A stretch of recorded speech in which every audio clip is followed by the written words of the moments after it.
یاریگای نێودەوڵەتی زاخۆ بە بەشداری جەماوەرێکی زۆر و بەرپرسان و ڕۆژنامەنووسانی سەرجەم شارەکانی کوردستان کرایەوە و هەڵبژاردەی عراقیش لە یاریکی دۆستانە و یاریکردنەوەی یاریەکە لە یانەی زاخۆی بردەوە. لە ڕێوڕسمێکی گەورە یاریگای نێودەوڵەتی زاخۆ کرایەوە بە ئامادەبوونی بەرپرسان و جەماوەرێکی زۆر.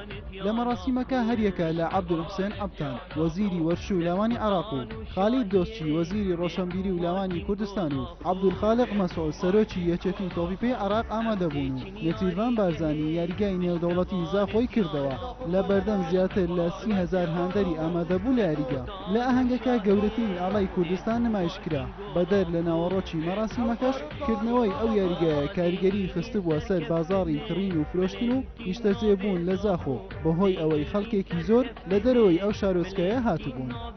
خدای افریقا فرقی ها هل روشت برای نوکا قال دهی پیر و باترو پیر طبعا با یاریگاه زاخو تفکرنی افریقا استفتاحیه خو نسبت خورنه افریقا ما 2 قاط و 3 قاط شکرن برای روشت برای نوکا طبعا گشتیار گلکاتیه دو کاولر سلیمانی هم خاطینه یاریکردنەوەی یاریگاکەش لە نێوان یانەی زاخۆ و هەڵبژاردەی عێراق بەڕێوەچوو کە هەڵبژاردەی عێراق بۆ دیاریکردنی پێکاتەکەی بۆ پاڵاوتنەکانی جامی ئاسیا و مۆندیالی 2018 رووسیا ئەو یاری ئەنجامدا و یانەی زاخۆش بە یاریزانەکانی خۆی و چەند یاریزانێکی کوردی یانەکانی تر یاری دەکرد.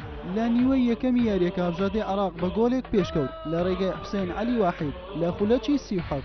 لە نیوەی دووەمی یاریەکەش لە خولەکی 48 فەرحان شەکوور لێدانێکی سزای لەدەستدا و لە خولەکی 58 یونس مەحموود گۆڵی دووەمیشی بۆ هەڵبژاردەی عێراق زیاد کرد و یاریەکە بە 2 گۆڵ بۆ هەڵبژاردەی عێراق بە کۆتا هات. وەک بینیتان ئەو ڕۆڵاکردنەوە یاریەکی دۆستانە بوو خەڵکی زاخۆ بەتامەزرەوە هاتبوون بۆ سەرکردنی یاریەکە و بۆی ئەو یاریگای خۆشی خۆیان ببینن. یاریەکی خۆش بوو بەڕای من ئەوەی من بینیم لە یاریەکە بەڕاست ینی هاندەری یانەی زاخۆ هاندەرێکی حەقیمان بینی لە عێراق توانیان کە هانی یانەکەیان بدەن.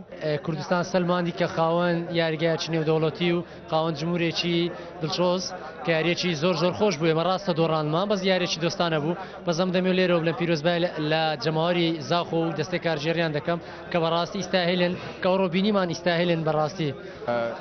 أنا أحبك زين و I'm very happy. I was very emotional when I was out there. I felt very happy. Stadium atmosphere amazing, fans amazing. I really enjoyed it and I want to do it again. سەرۆکی یانەی زاخۆ ئەوەی ڕاگەیان کە ئێستا خاوەنی یاریگایەکی ڕێک و پێکن لەمە دووە کار لەسەر پێکاتەی یانەکەشیان دەکەن بۆ باشترکردنی ئەنجامی یانەکان لە وەرزەکانی داهاتوو. وقتی تا یاریگاهێکە هەوو هەبیت تو مەجبورە هەنگی یاریزانێت باشیش بینە وقتی تا یاریگاهێکە باش هەبیت وێت هەمە ئاستیانێ باشتر ببی مثلا هەتانوکە یاریگاهێک مەهەبی نەلو ئاستبیک و یاریزانێت بیانی بین ئان چی یاریزانێت باش نەتانە سە یاریگاهێکە بکەن و تارتان بیت. نوکە گەلک یاریزان العێراقی هەمش گلا پەیوەندی مەدکەن حەسکەن بین vê یاریگە یاریە بکەن. یاریگای نێودەوڵەتی زاخۆ 2 ساڵ لەمە وەربناغی دروستکردنی داندا لەسەر ئەرچی نێچیروان بارزانی و جێگای 20,000 هاندەری هەیە و نزیکەی 20,000 دۆلاری لێ خەرج کراوە. حوسێن محەممەد کەناڵی ئاسمانی پێیان زاخۆ.